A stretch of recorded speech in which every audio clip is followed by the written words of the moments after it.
अस्सलाम वालेकुम एवरीवन। इस वक्त सूरत हाल काफ़ी तेज़ी से बदल रही है। कुछ अहम चीज़ें थी जो कि मैं आप लोगों के सामने रखना चाह रहा था। एक तो ये है कि इस वक्त पीटीआई का काफ़िला इस्लामाबाद में तो दाखिल हो ही चुका है, G9 तक पहुंच चुका है। पहले G13 में था, अब से तकरीबन 2 घंटे पहले अब जो रिपोर्ट्स आ रही हैं उसके मुताबिक G9 में पहुंच चुका है। मैं आपके सामने कुछ फुटेजेस रखना चाहता हूं ताकि आपको इस सिचुएशन का अंदाज़ा हो सके जो इस वक्त है।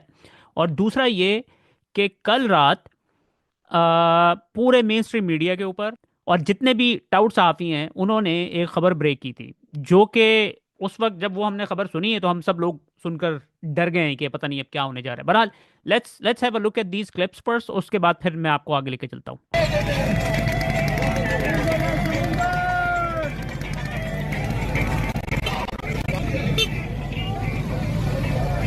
आप देख सकते हैं कि बहुत बड़ी तादाद में लोग इस वक्त डी चौक की जानिब रवां दवा हैं। रात इनको रोकने की बहुत कोशिश की गई, शेलिंग की गई। और उसके बाद जब रेंजर्स और पुलिस वालों के पास शेल खत्म हो गए तो उसके बाद क्या हुआ आगे चल के बताता हूं मैं आपको।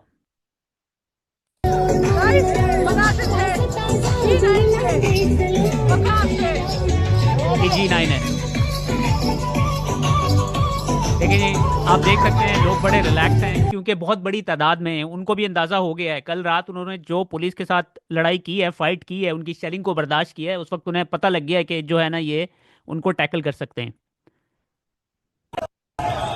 इस वक्त मैं G9 के मुकाम पर मौजूद हूँ। पाकिस्तान तहरीक इंसाफ का जो काफिला है वो यहाँ पर पहुँच चुका है। पुलिस एहलकारों को देखकर पाकिस्तान तहरीक इंसाफ के जो वर्कर्स थे वो यहाँ पर थोड़े से मुश्तल भी हो गए थे। यहाँ पर इस वक्त भी पाकिस्तान तहरीक इंसाफ का जो काफिला है वो G9 पहुँच चुका है। बड़ी तादाद में वर्कर जो है वो इस काफिले के हमरा मौजूद है और हमने देखा कि जो कंटेनर्स यहाँ पर लगाए गए थे उन कंटेनर्स को भी यहाँ से हटाने का काम जो है वो जारी है। खालिद कुर्सी इस काफिले को जो है वो लीड करते हुए आ रहे हैं। पाकिस्तान तहरीक इंसाफ के जो वर्कर्स है तमाम रुकावटों को अबूर करते हुए वो इस वक्त जो है पहुंच चुके हैं G9 के मुकाम पर। हम देख सकते हैं कि बड़ी तादाद में वर्कर जो है वो इस काफिले के हमरा मौजूद है। यहाँ पर भी आप देख के अब कारकुनान जो है वो G9 के पास बिल्कुल पहुंच चुके हैं। जी मेरे अकब में आप यहाँ से देख सकते हैं कि पाकिस्तान तहरीक इंसाफ के जो वर्कर्स हैं। आगे चलते हैं।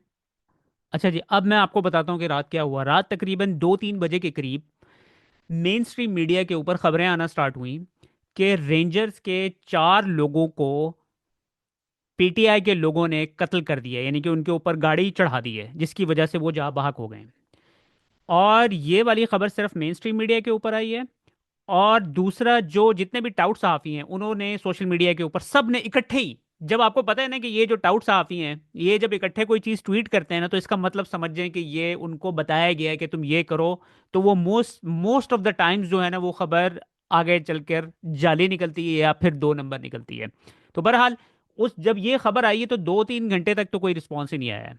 फिर क्या हुआ है, रेंजर्स की जो जहां पर डेड बॉडीज रखी गई थी ना जिस हॉस्पिटल के अंदर, वहां पर मतीउल्लाह जान साहब पहुंच गए हैं। ठीक है, अब मैं थोड़ा सा ना उनका चंक दिखा देता हूँ, जो इंपॉर्टेंट चंक है मतीउल्लाह जान साहब का, ताकि आपको देखकर अंदाजा हो कि एग्जैक्टली हुआ क्या था। वालेकुम, मतीउल्लाह जान, MJ टीवी, इस्लामाबाद के Pakistan institute of medical sciences PIMS अस्पताल की इमरजेंसी के बाहर हम मौजूद हैं एक बड़ी अफसोसनाक खबर के साथ। कुछ देर पहले ही इस्लामाबाद के 26 नंबर चुंगी के पॉइंट्स पे जहां पे पीटीआई का एहतजाज हो रहा था वहां पे एक बहुत बड़ा हादसा हुआ है, एक्सीडेंट हुआ है। गाड़ियों के नीचे कुछ लोग कुचले गए हैं। 4 जो है पाकिस्तान रेंजर्स के लोग हैं, जिनमें से एक फ्रंटियर कांस्टेबलरी और 3 पाकिस्तान रेंजर्स के लोग हैं, उनकी डेथ हो गई है। और यहाँ पे डॉक्टर्स के जराये के मुताबिक 5 डेड बॉडीज उन्हें मौसूल हुई हैं, जिसमें से 3 रेंजर्स के हैं, एक फ्रंटियर कांस्टेबलरी का है, एक सिविलियन शहरी है। और इसके अलावा भी 4 अफराद जख्मी हैं, जिसमें से 2 रेंजर्स के हैं। तो ये हादसा 26 नंबर चुंगी में हुआ है और 4 रेंजर्स के जो 3 रेंजर्स के जवान जो हैं वो शहीद हुए हैं। अब ये एक बज़ाहिर एक गाड़ी का हादसा है, लोग गाड़ियों के नीचे आए हैं और एक जो रेंजर हैं वो रिटायर्ड जो हैं शहीद हुए हैं, और 5 शहरियों में से जो एक सिविलियन है वो एक रिटायर्ड फ्रंटियर कांस्टेबलरी का सिपाही है। फ्रंटियर कांस्टेबलरी 6 महीने पहले वो एफसी से रिटायर हुए थे। वो अपने भाई के हमरा यहाँ पे मौजूद थे, सगे भाई के हमरा, और उन सगे भाई के सफीर अली जो हैं उनकी नजरों के सामने अचानक बकौल सफीर अली के ये सरकारी गाड़ियां थी, और वो सरकारी गाड़ियां क्या थी, कौन सी थी, आइए आपको उन्हीं की जुबानी सुनाते हैं। अस्सलाम वालेकुम। मैं शहीद मोहम्मद इलियास, मेरे भाई की डेथ हुई, मैं उसका भाई सफीर अली वल्द इलियास हुसैन बोल रहा हूँ। मेरे भाई को आज इन्होंने ये हमारी रिहायश G13 पे, वहाँ पे ये पीटीआई की जुलूस जा रही थी, तो ये रेंजर वाले और पुलिस वाले शेलिंग कर रहे थे। जब इनके पास ताकत खत्म हो गई तो ये वापसी पे भागने लगे, फिर इन्होंने लोगों के ऊपर गाड़ियां चढ़ाने लगी। मैं इस चीज का खुद गवाह हूँ कि मेरे सामने मेरे भाई के ऊपर रेंजर्स और ये जिसकी बात कर रहे हैं ना, लोगों के ऊपर गाड़ियां चढ़ाने लगे, मैं उसकी भी फुटेज आपके सामने रखता हूँ कि किस तरीके से लोगों के ऊपर गाड़ियां चढ़ाने की कोशिश कर रहे थे ये लोग। पुलिस की 4 वीगो डालें और 4 ट्रक, एक कैदी की भी नहीं, मैंने खुद अपनी आंखों से देखी। इन्होंने चढ़ा के ना लोगों के ऊपर, जिसमें भाई की भी इसी वजह से डेथ हुई है। तो ये मेरे सामने हुआ है, मेरे सामने और भी 1000 लोग थे, और भी गवाह मैं इस पे ठहरा सकता हूँ। तो ये मेरे भाई की डेथ इनकी वजह से हुई। कौन सी लोकेशन? ये अपना 24 नंबर के ऊपर, नीचे रोड के ऊपर, ये अपना G14 क्या पता है रेंजर की गाड़ियां? मुझे उसके ऊपर लेबल लगी हुई है सर, लगा हुआ था रेंजर और पुलिस लगी हुई है ना, और तो गाड़ी हुई थी ही नहीं। तो ऊपर कंटेनर, इधर कंटेनर लगे थे, ये भाग के जा रहे थे। ये जब वापसी करते विड्रॉल कर रहे थे ना, जब वापसी करे भाग रहे थे, वहां से भागने में ये सारी कार्रवाई की। फिर सिविल लोगों पे उन्होंने गाड़ी चढ़ानी शुरू कर दी। वहाँ पे किसी ने रोका उनको? किसी ने, लोग करते थे ना, आगे पीछे कर रहे, लोग को रोकने की कोशिश करते, ये रोक तो नहीं रहे थे, ये भाग रहे थे। तो भागने में जो भी आए सिविलियन सामने आता, इनके ऊपर गाड़ी चढ़ा रहे थे, और भी लोगों को इन्होंने कर दिए। कुछ छोटे जख्मी होते हैं, बड़े जख्मी होते हैं। तो मेरे भाई की मैंने खुद अपने आंखों से देखे। आपका भाई क्या करता है? मेरा भाई जो है ना, ये 6 महीने पहले एफसी से रिटायर हुआ है। कहाँ से? फ्रंटियर कस्टमर से रिटायर हुआ है। अच्छा, हमारी रिहायश G13 में। तो वो क्यों उधर आया हुआ था? ड्यूटी पे था, क्या था? ड्यूटी में नहीं था, प्राइवेट था वो, तो अपने पीटीआई एहतजाज में आया हुआ था उधर। हाँ, रोड पे खड़ा था एहतजाज, बाकी सारे लोग खड़े हुए थे, देख रहे थे। एहतजाज उस तरफ था, हम तो इधर सारे पुरामन खड़े थे। हाँ, रोड पे। अभी पुलिस में क्या रिपोर्ट दर्ज कराई है आपने? रिपोर्ट में मैंने उनको बताया, वो मुझे बार बार प्रेशराइज कर रहे थे, ये पुलिस वाले उधर जो बैठे थे, कि आप इस तरह की बयान ना देखें, अपना क्यों इस तरह की बात कर रहे हैं। देखिए, मेरे एक ही भाई मेरा सगा, अगर उसकी डेथ हुई है तो मैं इसके बावजूद भी झूठ बोलूं? क्यों बोलूं और किस लिए बोलूं, और मुझे क्या चाहिए? तो ये मुझे प्रेशराइज करते, आप पुलिस के नाम क्यों लेते? मैंने जब खुद देखे, मेरे साथ गवाह भी हैं, तो कहते हमारा नाम ना लिख लो आप, फिर हम अपना खुद इसमें मुद्दई बांधते हैं। मैंने कहा बनो फिर। कहते हैं हमारा नाम ना ले। ये उधर जो पुलिस वाले जो उधर बैठे हुए थे सारे, मुझे ऊंची आवाज में बोलना सबने शुरू कर दिया, चुप करो, ये करो, वो करो। मैंने क्यों? पुलिस पे इल्जाम था, किस पे इल्जाम था? मेरा दोनों की गाड़ी थी वहाँ पे। अच्छा, दोनों की गाड़ी थी वहाँ पे, पुलिस की गाड़ी भी थी और रेंजर की गाड़ी भी थी। बहुत से लोगों ने देखे, मैं इसके ऊपर 1000 गवाह तो ठहरा सकूं। वहाँ पे कोई सीसीटीवी कैमरा भी होगा? मेरे ख्याल में ये जब मेट्रो स्टेशन है वहाँ से शुरू हो जाते हैं, मैं भी होगा शायद।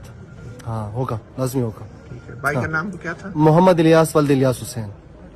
तो आपने सुना, सफीर अली ने बताया कि ये रेंजर्स की और पुलिस की अपनी गाड़ियां थी, जो बज़ाहिर उनके जो शेल थे, जो आंसू गैस के शेल थे, वो खत्म हो गए, और वो जल्दी में वहां से 3 या 4 गाड़ियां थी जो निकली हैं वहां से, क्राउड से, हजूम से बचने के लिए।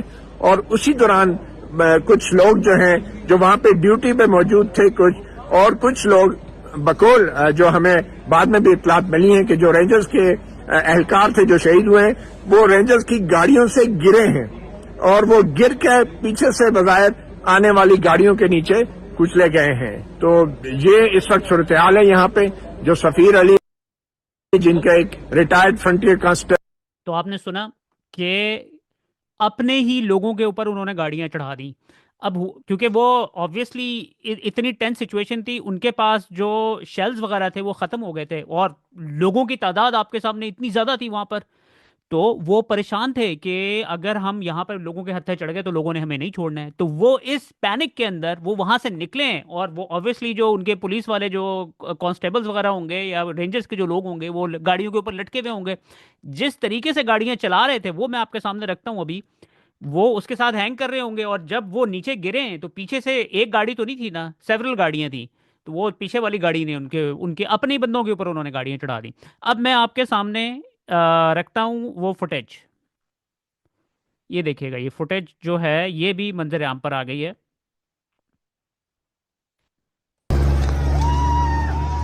ये आप देख सकते हैं, ये देखें, ये देखें किस तरीके से गाड़ियां निकल रही हैं। ये देखें, ये जो आपको क्रैश की आवाज़ आई है ना, ये देखें।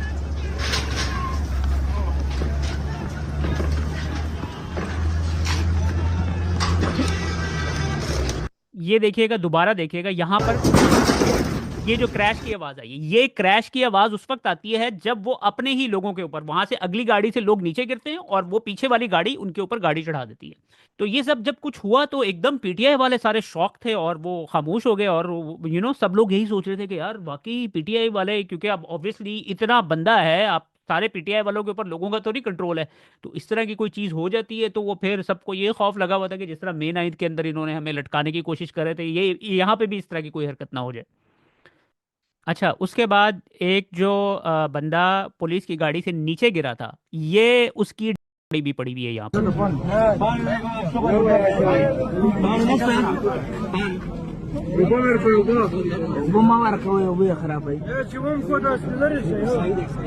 ये इसको मूव करने की कोशिश कर रहे हैं, लेकिन मेरे ख्याल में he was passed away at that time.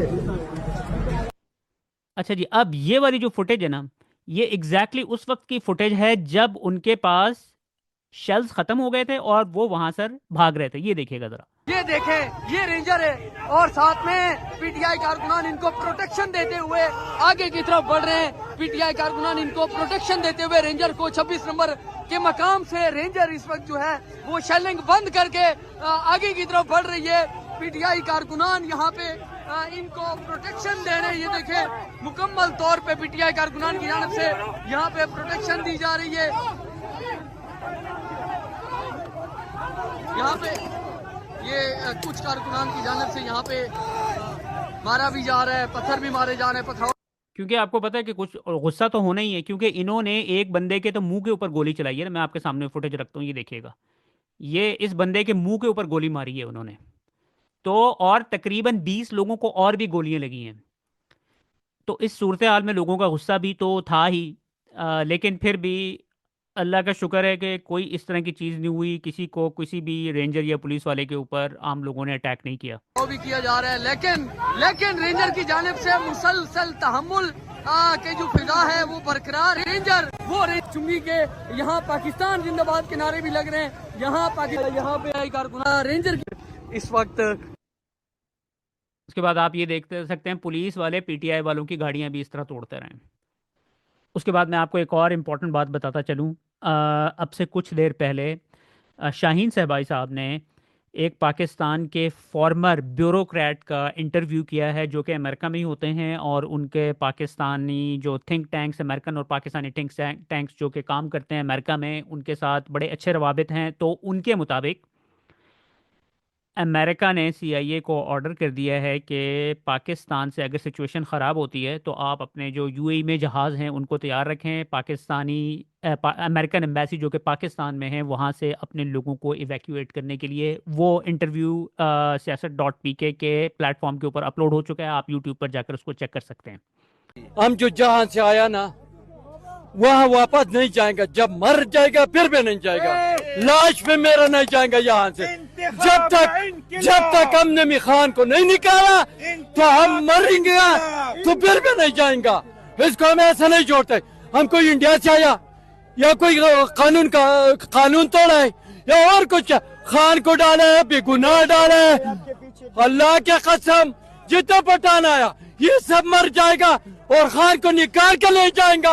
ऐसे नहीं जाएगा, हम नहीं छोड़ेंगे, ऐसे नहीं जाएगा, ऐसा नहीं जाएगा। एक कुत्ता को हम नहीं छोड़ेगा। ये शहबाज शरीफ को, नवाज शरीफ को, इस बड़वा को, ये को, इसको हम नहीं छोड़ेगा। ठीक है, देख सकते हैं।